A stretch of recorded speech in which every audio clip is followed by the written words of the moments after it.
week recorded my wife admitting to cheating on me, and what she said next made my blood run cold.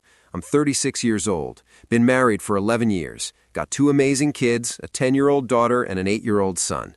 Up until 6 months ago, I thought I had it all figured out. Good marriage, stable life, the whole package. Then my wife got a new job, and everything I knew just collapsed. Look, I'm not going to sit here and pretend I saw this coming. I didn't. Nobody does. You think you know someone after 11 years, after building a life together, after raising kids and sharing a bed every single night. You think you've seen every side of them. But here's the thing nobody tells you about marriage. People can change. And sometimes they change into someone you don't recognize at all. So let me take you back to where this nightmare started. My wife, she's 37, she landed this new position at a company downtown. Better pay, better benefits, the works. I was happy for her, proud even. She deserved it. She'd been working hard, putting in the hours, and finally it was paying off. The first few weeks were normal. She'd come home, tell me about her day, talk about her new coworkers, standard stuff. But then something shifted. She started talking about this new group of friends she made at work. At first, I didn't think much of it. It's good to have work friends, right? Makes the day go faster, makes the job more bearable. But the way she talked about them, it was different. Like they were opening her eyes to something. Like they were showing her some truth she'd been missing her whole life. She'd come home and suddenly everything I did was wrong. Everything we'd built together was wrong. The fights started small, little comments here and there. I'd ask her to text me if she was going to be late, and she'd snap at me, tell me I was being controlling. I'd suggest we do something as a family on the weekend, and she'd roll her eyes, say I was trying to trap her. This went on for weeks. Every conversation turned into an argument. Every question I asked was somehow an attack on her freedom. And the thing is, I wasn't doing anything different. I was the same guy I'd always been. But according to her, I was suddenly this oppressive figure in her life. She started throwing around these buzzwords, these phrases that didn't even sound like her. She'd accuse me of things I'd never done, twist my words into something sinister. It was like talking to a stranger who happened to look like my wife. Then came the late nights. She'd text me saying she was going out for drinks with coworkers. Once a week became twice a week, then 3 times, then 4. She'd stumble in at 2 in the morning, sometimes 3, reeking of alcohol and cigarettes. I'm not a controlling guy, never have been, but I've got kids to think about. I've got a family to protect. So I started asking questions. Big mistake. Every time I brought it up, she'd explode. Tell me I was suffocating her. Tell me I didn't trust her. Tell me I was just like every other man who wanted to keep women down. That last part really threw me off. I'd never heard her talk like that before. It was like she'd been reprogrammed, like someone had gotten into her head and rewired everything. I noticed other things, too. She'd be on her phone constantly, but the second I walked into the room, she'd flip it over or lock the screen. She changed her passcode, started taking her phone into the bathroom with her. When I'd try to look over her shoulder, even just casually, she'd angle it away or close whatever app she had open. Classic signs, right? But I kept telling myself I was being paranoid. I kept telling myself she wouldn't do that to me, to us, to our kids. I was wrong. The coldness was the worst part. She used to be warm, affectionate. We'd cuddle on the couch, hold hands, kiss goodnight. All of that stopped. She'd flinch if I touched her, sleep with her back to me, as far to the edge of the bed as she could get. When I'd try to talk to her about it, really talk, she'd shut down or turn it around on me, said I was imagining things, said I was making her feel guilty for having a life outside the house. But I wasn't imagining it. I knew something was wrong. I could feel it in my gut, that sick, heavy feeling that something terrible was happening right under my nose. I just didn't know how bad it was yet. The breaking point came on a random Tuesday night. The kids were asleep upstairs. I was in the living room trying to watch TV, but really just sitting there, staring at nothing. She came home around 11, which was actually early for her at that point. She seemed almost cheerful, which should have been a good sign, but it just made me more nervous. She sat down next to me, kept a bit of distance between us, and started talking. Small talk at first. How was your day? How are the kids? The usual. Then she went quiet for a minute, just sat there playing with her phone, and then she said it. I've been thinking maybe we should try an open relationship. Just like that, casual as asking what I wanted for dinner. My heart stopped. I'm not exaggerating. I felt my chest tighten, felt the room start to spin a little. I looked at her, waiting for the punchline, waiting for her to laugh and say she was kidding, but she didn't. She was serious. Now, here's where I need to give myself some credit, because in that moment, even though I felt like I was dying inside, I kept my cool.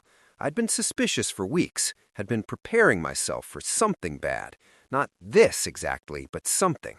So I had my phone in my pocket and I started recording. Just audio, but I needed proof of whatever was about to happen. I took a breath and asked her to explain what she meant. She started talking about freedom, about exploring herself, about how monogamy is just a social construct designed to control people. Again with the buzzwords, again with the phrases that didn't sound like her. I asked her why she was bringing this up. Was there someone else? Was she interested in someone? She got defensive at first, told me I was jumping to conclusions, but I pressed her. I stayed calm, didn't yell, didn't accuse, just asked questions. And slowly, piece by piece, she started to crack. She admitted she'd been thinking about this for a while, said her friends had opened her eyes to different ways of living, said she felt trapped in our marriage, suffocated by the routine. I asked her directly if she'd done anything with anyone else. She hesitated. That hesitation told me everything, but I needed to hear her say it. Just twice, she finally said. It didn't mean anything. Just twice. Like that made it better. Like keeping the number low somehow lessened the betrayal. I asked her who. She wouldn't give me names at first, but I kept pushing. Turned out they were both married men, guys from her new friend group. One-night stands, she called them, like that was supposed to make me feel better. But here's the part that really destroyed me. She wasn't done. She told me she was planning to sleep with a coworker next week, had it all lined up, and she was telling me this because she wanted my permission. She actually thought I'd be okay with it. She said it was good for her, that she needed this, that I had no right to stop her from exploring her sexuality. I asked her if she understood what she was asking, if she understood what this meant for our marriage, for our family. She looked at me like I was the crazy one, told me I was being dramatic, told me that if I really loved her, I'd support her, that if I wasn't so insecure, this wouldn't be a problem. I stopped the recording, sat there for a second, trying to process what I'd just heard. Then I asked her a simple question. Did she want a divorce? She seemed surprised by that, like it hadn't occurred to her that this might be a deal breaker. She said no, she didn't want a divorce, she just wanted freedom. Wanted to have her cake and eat it too, basically. Keep the stability of our marriage, keep the family intact, but also get to sleep around whenever she felt like it. I told her I needed time to think. She seemed relieved, probably thought I was actually considering it. She went upstairs to bed. I stayed on that couch until sunrise, just sitting there in the dark, listening to that recording over and over again, hearing her voice, so calm and casual, admitting to destroying everything we'd built. That night, I made a decision. I wasn't going to be a doormat. I wasn't going to let her walk all over me while I played the nice guy. If she wanted to blow up our family, I was going to make sure I protected our kids. And if that meant going to war, so be it. The next morning, I called in sick to work. Soon as my wife left for her job, soon as the kids were at school, I got to work. First thing I did was back up that recording to 3 different places. Cloud storage, external hard drive, email to myself. I wasn't taking any chances. Then I did something I'm not proud of, but I don't regret it either.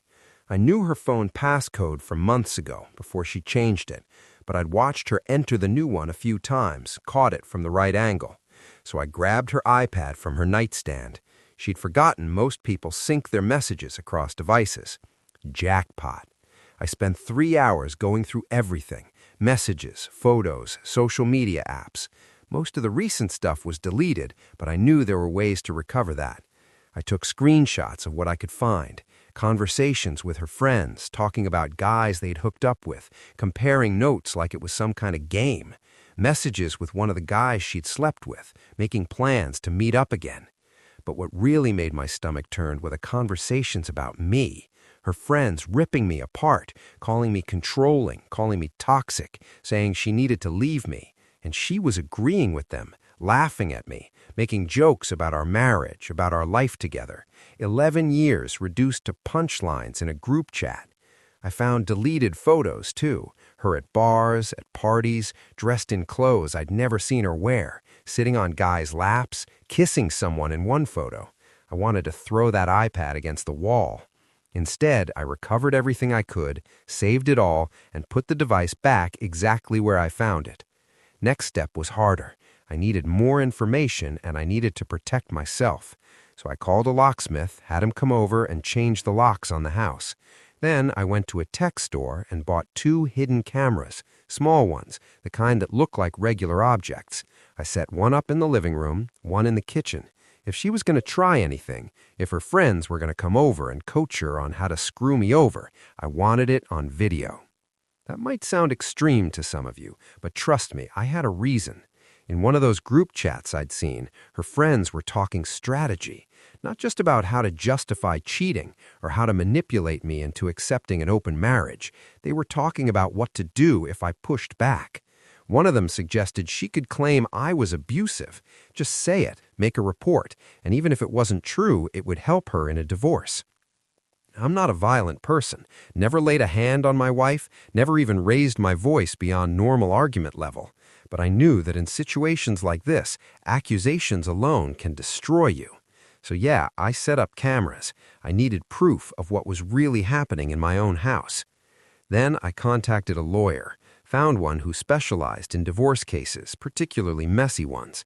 I laid out everything for him, the recording, the messages, the photos. He told me I had a strong case, but warned me this was going to get ugly. He asked if I was prepared for that. I told him I didn't have a choice. He advised me to get tested for STIs.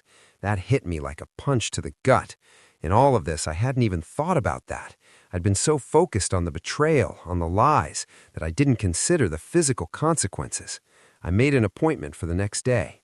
When my wife came home that evening, she noticed the locks had been changed. She couldn't get in, had to knock. When I opened the door, she was confused, then angry, demanded to know why I'd locked her out of her own house.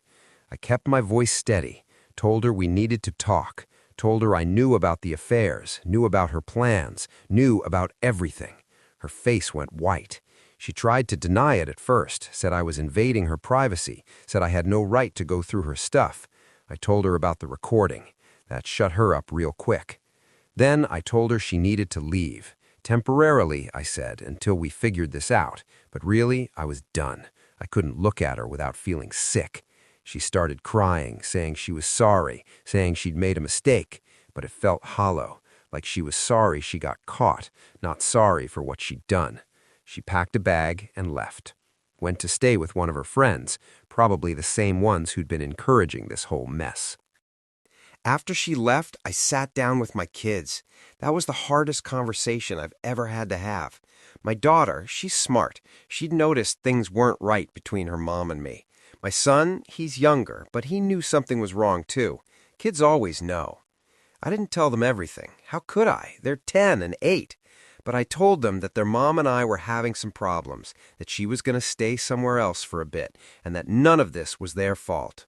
My daughter started crying, asked me if we were getting divorced. I couldn't lie to her. I said, probably, yes.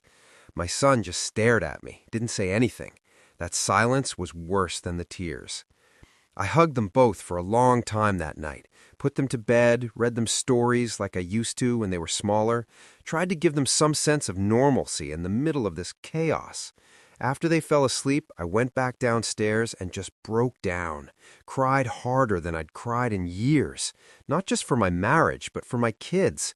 They didn't ask for this. They didn't deserve this. The next day, I went to get tested. Sitting in that clinic waiting room was humiliating. I'm a faithful husband, or I was, and here I am getting screened for diseases because my wife couldn't keep it in her pants. The whole thing felt surreal. Results came back a few days later. Chlamydia. I had chlamydia. She'd given me a sexually transmitted infection. When I saw that result, something in me just snapped. The sadness, the heartbreak, all of it turned into pure rage. Not the kind where you break things or yell. The cold kind, the focused kind, the kind that makes you dangerous because you stop caring about playing nice. I immediately sent the results to my lawyer. He said this strengthened my case even more. Then I did something I probably shouldn't have, but I wanted answers. I tracked down the wife of one of the men my wife had slept with, found her on social media, sent her a message, told her what had happened, who I was, and that her husband had been part of this. She didn't believe me at first, asked for proof. I sent her screenshots, not all of them, but enough. She went silent for a day. Then she messaged me back, told me she'd suspected something but didn't have confirmation. She thanked me in a weird way, said she was going to confront him. What happened next, I didn't plan, but I'm not going to pretend I wasn't glad it happened. This woman, she was smart. She tracked her husband's location, found out he was at a hotel one evening, and guess who he was with? My wife. They were planning another hookup. This woman showed up at that hotel with her phone recording, banged on the door, confronted both of them right there in the hallway, got it all on video, them stammering, trying to explain, looking guilty as hell. She sent me that video, said I deserved to have it for court. Watching that video was painful. Seeing my wife there, caught red-handed, trying to play victim even in that moment. But it was also validating. Proof that I wasn't crazy. Proof that everything I'd suspected was true. Meanwhile, my wife was blowing up my phone, calling, texting, begging to talk. I ignored most of it, let it all go to voicemail. My lawyer told me to document everything, but not engage unless necessary. So that's what I did. Then she started texting about the kids, wanted to see them. I told her she could, but supervised. I didn't trust her anymore. Didn't trust what she might say to them or how she might try to turn them against me. She flipped out, said I was being controlling again, said I couldn't keep her from her own children. My lawyer stepped in, sent her a formal letter, laid out the terms. She could see the kids with supervision until custody was determined by the court. If she didn't like it, she could take it up with a judge. She backed off after that. My parents found out around this time. I'd been trying to keep it quiet, didn't want to drag them into it, but my mom called one day, could tell something was wrong from my voice. I broke down and told her everything. She was furious, my dad too. They came over that same day, helped out with the kids, gave me support I desperately needed. My wife's parents, on the other hand, were in denial. Her mom called me, accused me of exaggerating, said marriage problems happen and we should work it out. I didn't argue with her, just said the facts spoke for themselves, and hung up. About 3 weeks after I kicked her out, my lawyer filed the divorce papers. Irreconcilable differences, infidelity, the works. I was also filing for full custody of the kids. My lawyer said, given the evidence, I had a good shot. My wife got served at her friend's place where she'd been staying. She called me immediately, screaming, said I was ruining her life, said I was taking everything from her. I stayed calm, told her she did this to herself, told her actions have consequences. She hung up on me.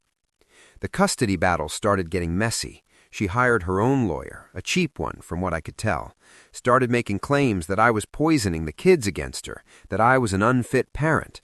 None of it stuck because I had documentation of everything, every text, every missed visit, every time she chose partying over her own children.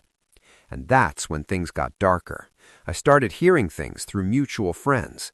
My wife wasn't just going out drinking anymore. She was using drugs, hard stuff. Started with party drugs at clubs, then escalated. Someone told me they'd seen her at a house party, completely out of it, could barely stand. I reported this to my lawyer immediately. He said we needed proof, so I hired a private investigator. Cost me a chunk of money I didn't really have, but I needed to know what I was dealing with. If she was using drugs, I needed documentation for the custody case. The PI came back with a report that made me sick. Photos of her going into known drug houses, videos of her buying substances from dealers, testimony from people who'd partied with her. And the worst part? She was apparently trading sex for drugs, prostituting herself to feed her habit. This wasn't the woman I married. This wasn't the mother of my children. This was a stranger, someone who'd completely lost themselves. Part of me felt bad for her. Part of me wanted to help. But the bigger part, the part that had to protect my kids, knew I couldn't save her. She had to want to save herself. The PI also uncovered that her friend group, the ones from work who'd started all this, they were all into the same scene. Heavy drug use, swinging, parties that lasted days. My wife had gotten pulled into a lifestyle that was destroying her, and she was too far gone to see it. I presented all of this to the court during our custody hearing. Her lawyer tried to dismiss it, said it was an invasion of privacy, but the judge didn't care. The evidence was clear. My wife was in no state to care for children. I was granted temporary full custody. She got supervised visitation once a week, and even that felt like too much. The first supervised visit was horrible. The kids were excited to see their mom at first, but she showed up looking rough, thin, tired, not like herself. My daughter noticed immediately, asked her if she was okay. My wife broke down crying, said everything was fine, but even the kids could tell she was lying. After that visit, my daughter came to me with questions. She's old enough to understand more than I give her credit for. She asked me if her mom was on drugs. I didn't know how to answer that. I settled on telling her that her mom was sick, that she was dealing with some problems, and that we had to be patient with her. I don't know if that was the right thing to say, but it was all I had.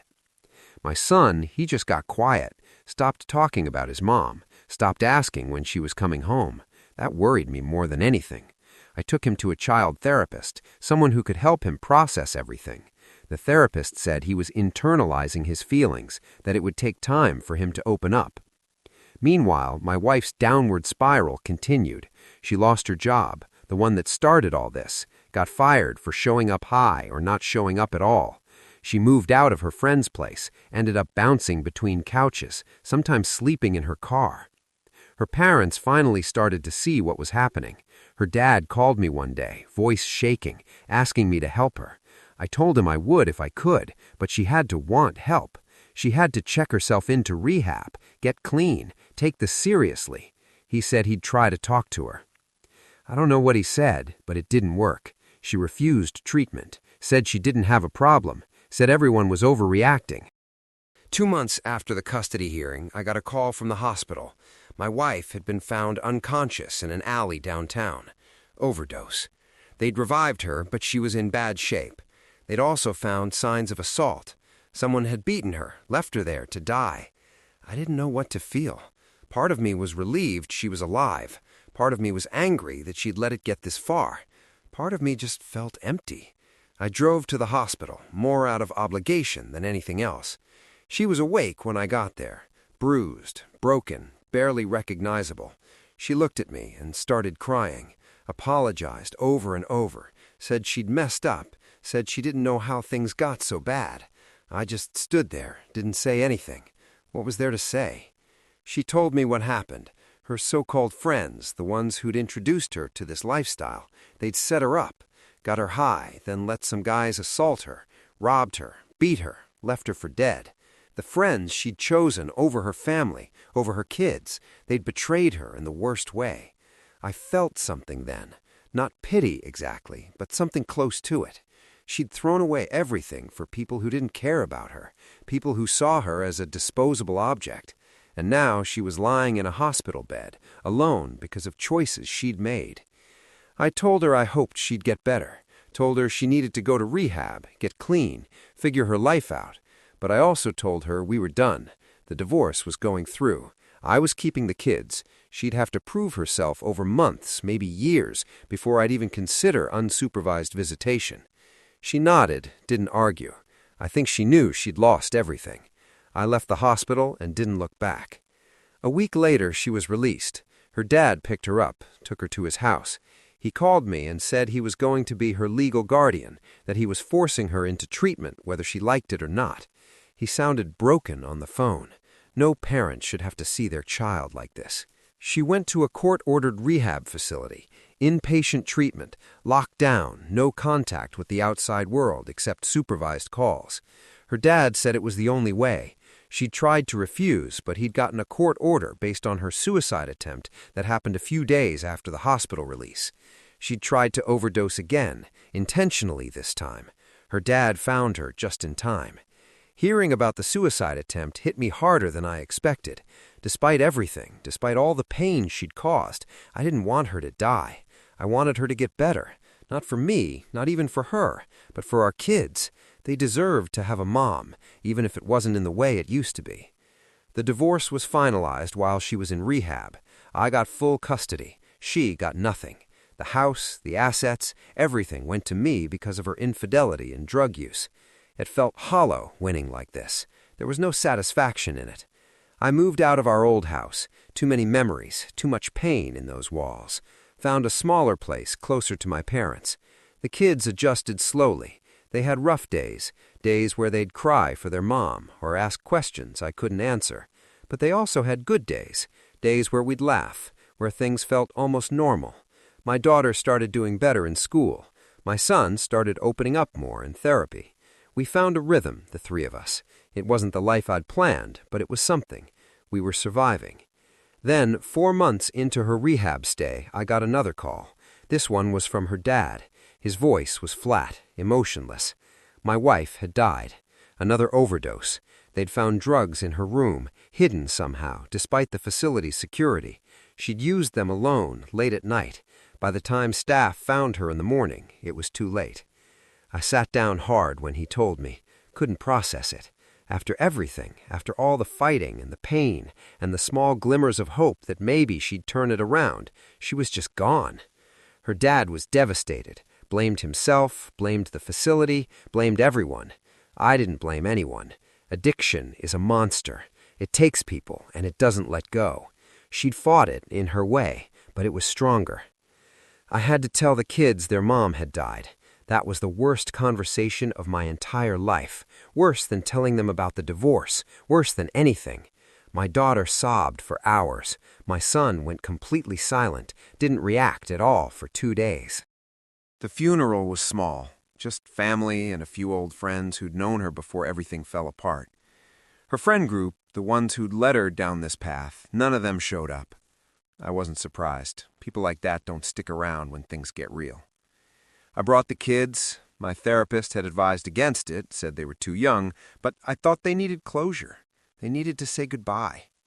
My daughter placed a drawing on the casket, something she'd made of our family back when things were good. My son just stood there, holding my hand, staring straight ahead. Her parents thanked me for coming, for bringing the kids. Her dad apologized to me, said he was sorry for not seeing what was happening sooner, for not stepping in earlier. I told him it wasn't his fault. Nobody could have predicted how far things would go. After the funeral, I took the kids to therapy, emergency session. They needed to talk to someone who wasn't me, someone who could help them process grief on top of everything else they'd been through. The therapist was amazing.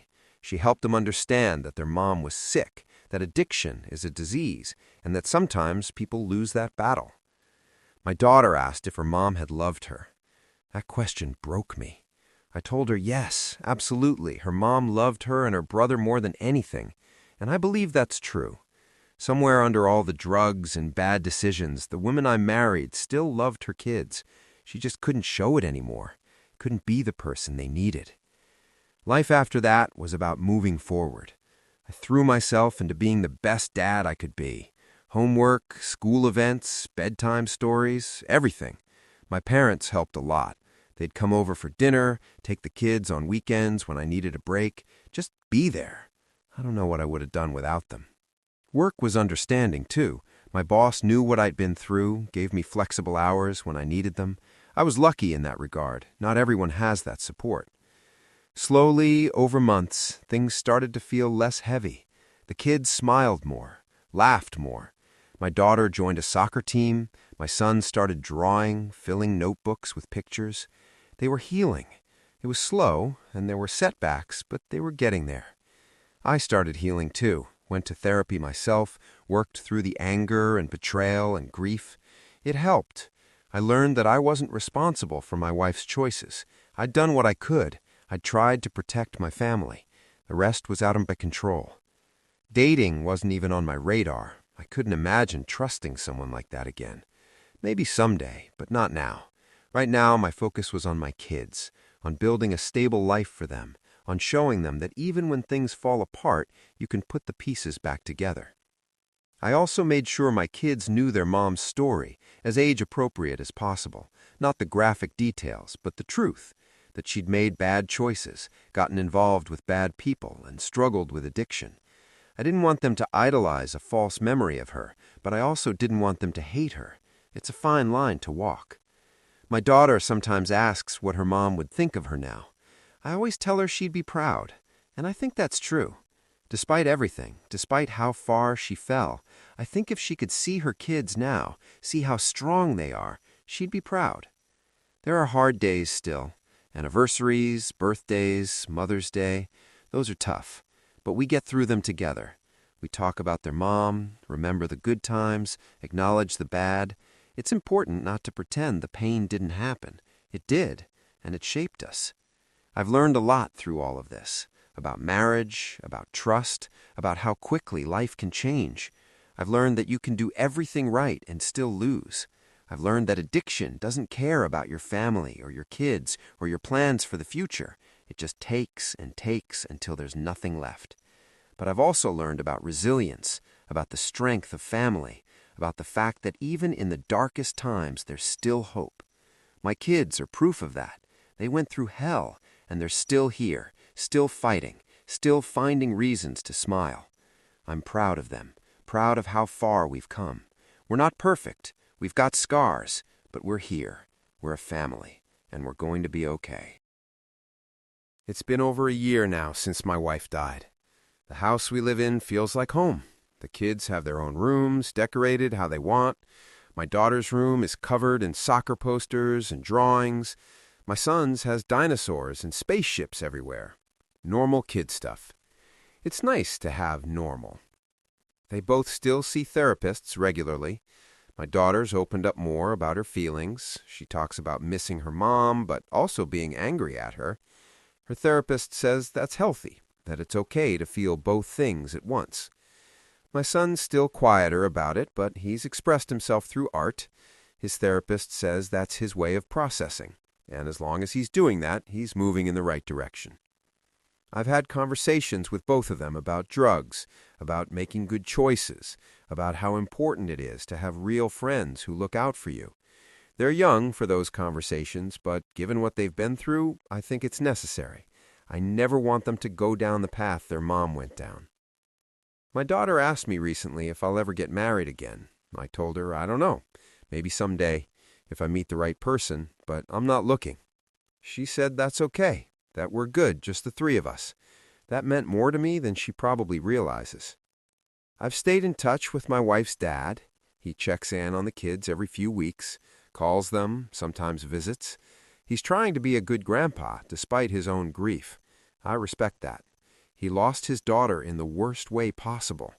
The fact that he's still showing up for his grandkids says a lot about his character. My own parents have been incredible. They've basically become co-parents in a way. They're at every school event, every soccer game. My mom cooks dinner for us twice a week. My dad taught my son how to ride a bike without training wheels. These are the moments that matter. These are the people who show up. Friends have been good too. The real ones stuck around, helped me move, listened when I needed to vent, took me out for a beer when I needed to get out of my head. I learned who my real friends were through all this. That's another lesson I've tried to teach my kids. Real friends don't lead you down bad paths. Real friends help you be better. I think about my wife sometimes. Not the person she became, but the person she was when we first met. Young, happy, full of dreams. We were going to do so much together. Build a life, raise kids, grow old, and we did some of that. We had 11 good years before things fell apart. I try to remember those years, not let the end erase all the good that came before. But I also think about how quickly someone can change, how the wrong influences, the wrong choices can spiral into something you never saw coming. It's scary. It's a reminder that life is fragile, that the people we love can slip away even when they're still physically here. I don't regret the decisions I made. Kicking her out, filing for divorce, fighting for custody. I did what I had to do to protect my kids. And in the end, that's what mattered. My kids are safe, they're healthy, they're healing. That's all I can ask for. Sometimes people ask me if I'm angry, if I hate her for what she did. I don't. I'm sad. Sad that things turned out this way. Sad that she couldn't beat her demons. Sad that my kids lost their mom. But anger? That faded a long time ago. Anger takes too much energy, and I need all my energy for my kids. The future looks different than I thought it would. I'm a single dad now. That comes with challenges, but it also comes with moments of pure joy. My daughter scoring her first goal in soccer. My son showing me a drawing he's proud of. the three of us laughing at a stupid movie on a Friday night. These are the things that make it worth it. I'm building a new life, not the one I planned, but a good one, a stable one where my kids feel safe and loved. That's what matters. If there's anything I want people to take from my story, it's this: protect your family, trust your gut, and understand that sometimes, no matter how much you love someone, you can't save them from themselves. All you can do is save yourself and the people depending on you. My kids are my world. Everything I do is for them, and I'll keep fighting, keep showing up, keep being the dad they need, because that's what you do. You keep going, even when it's hard, even when it hurts. You keep going. That's my story. It's messy and painful and not over yet, but we're here, we're surviving, and someday we'll be thriving. If you made it this far, thanks for listening. Drop a comment below and let me know your thoughts.